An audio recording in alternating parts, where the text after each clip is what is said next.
দর্শক, আমি এই মুহূর্তে রয়েছি গোপালগঞ্জের লঞ্চঘাট নামক এলাকায়। এটাই কিন্তু গোপালগঞ্জের শহরের প্রাণকেন্দ্র বলে ধরা হয়। আমি যদি বলি, এটা হচ্ছিল গোপালগঞ্জের শহরের মধ্যে যে প্রধান সড়কটি, সেই সড়কটি এটা বঙ্গবন্ধু সড়ক বলা হয় এটাকে। এর পাশেই কিন্তু আমাদের গোপালগঞ্জ যে মূল শহর, সেই চৌরঙ্গি। এটা কিন্তু আজকে সকালের দৃশ্য। এটি এখন প্রায় দুপুর নাগাদ।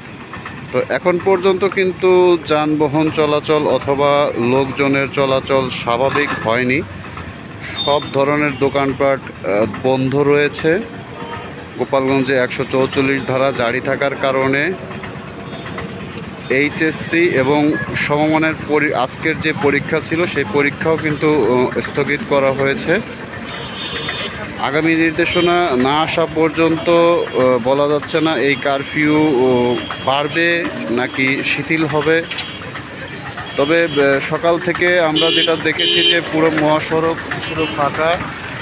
আইন শৃঙ্খলা রক্ষাকারী বাহিনীর সদস্য এবং কিছু পরিচ্ছন্ন কর্মী ব্যতীত অন্য কোনো লোক চোখে পড়েনি। শহরের প্রবেশ মুখে যে সমস্ত বাধা এবং জঞ্জাল ছিল, সেগুলো কিন্তু সকাল থেকে পরিষ্কার শুরু করেছে পরিচ্ছন্ন কর্মীরা। এখন কিছুটা যেহেতু বাস এবং দূরপাল্লার যানবাহন বন্ধ আছে, সেই ক্ষেত্রে অনেকেই ইজি বাইক চালিত এই যে ইঞ্জিনগুলি ব্যাটারি চালিত অথবা থ্রি হুইলার, এতে করে বিভিন্ন দূরের পথ পাড়ি দিচ্ছে। এই যে স্পটটিতে এখন দেখা যাচ্ছে, আমরা ঠিক এখানে কিন্তু গতকালকে সেই মর্মান্তিক হামলার ঘটনাটা এখান থেকেই সূত্রপাত হয়। পরে এটা আস্তে আস্তে গোপালগঞ্জের বিভিন্ন জায়গায় ছড়িয়ে ছিটিয়ে পড়ে। এবং এই লঞ্চঘাট ব্রিজ থেকে প্রথমে ওপারে যে এটা আগে কিন্তু মধুমতি নদী ছিল, এটা চেপে এখন একটা খালের মতো রূপ নিয়েছে।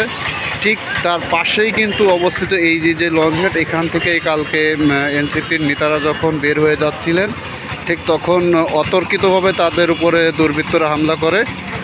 এখানে তারা বেশ কয়েকজন আহত হয়।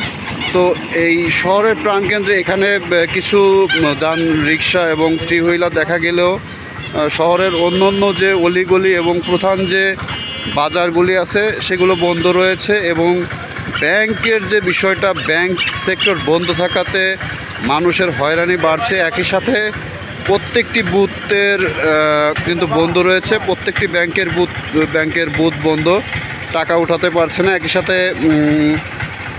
বিভিন্ন বিকাশ এবং নগদের দোকান বন্ধ থাকাতেও জনগণ টাকা উঠাইতে পারতেছে না। এটাও একটা ভোগান্তির কারণ মানুষের। তো গোপালগঞ্জে আজ সন্ধ্যা 6টা পর্যন্ত পূর্ব ঘোষিত যে 144 ধারা জারি আছে, এটা চলমান রয়েছে। এর পরবর্তীতে যদি আমরা আর কোনো ইনফরমেশন তথ্য পাই, তবে আপনাদের আরও তথ্য জানাতে পারবো। তো গোপালগঞ্জের লঞ্চঘাট থেকে আমার কাছে এই ছিল সর্বশেষ। হুসাইন ইমাম সবুজ, গোপালগঞ্জ।